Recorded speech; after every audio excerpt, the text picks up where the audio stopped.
Hi guys, I just wanted to hop back on here and show you guys how I finish up this boho knotless braids. If you missed the first half of the video, the first part, please go back and check my channel for the first part of this boho knotless braids. I can tell you a few tricks that I've learned in the process as I'm doing this. With today's installation, I have not done these tricks with my other installations, but with today's installations I learned a few tricks. I'm going to show them to you once I get to them.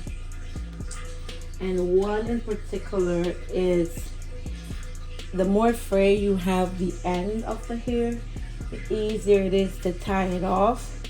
And one way to do that is when you are installing this hair, the synthetic hair, do not install, like the last two pieces, do not install it from the middle. Like, make it a little longer so you have more fray at the tip than you do.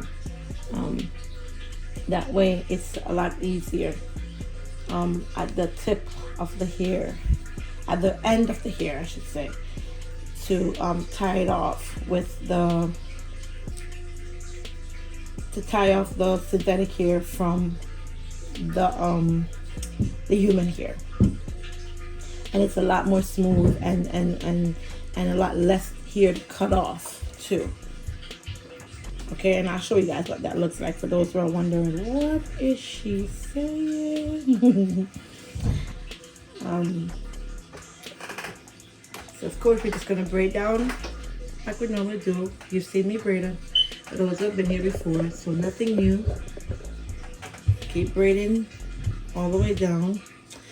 One other thing I want to point out, when you're braiding the portion where the client's hair is still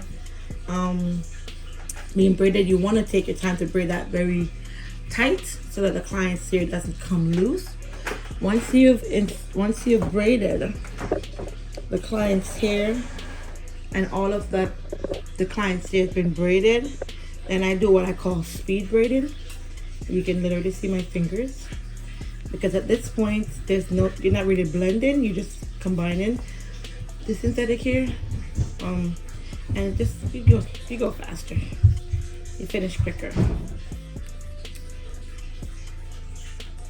That is. But you want to still make sure you're holding the hair nice and tight, so your braids are nice and tight. I want to make sure you guys are seeing everything. So if you notice now at the end, you can see that the hair is more frayed at the end. So when you put in the human hair, it's easier to separate. So you can put in the human hair one of two ways. You can split it in two, okay, and put it in two pieces. All right, so notice I'm going to combine this piece with the synthetic hair, braid once, and then combine the second piece of the human hair with the synthetic and braid again.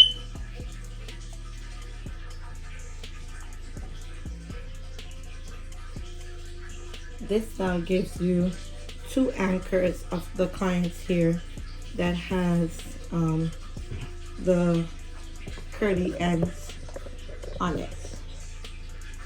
Okay, and also notice, as I mentioned before, the synthetic hair, the end is more frayed, so it's more what's the word, smooth, hard for you to tell.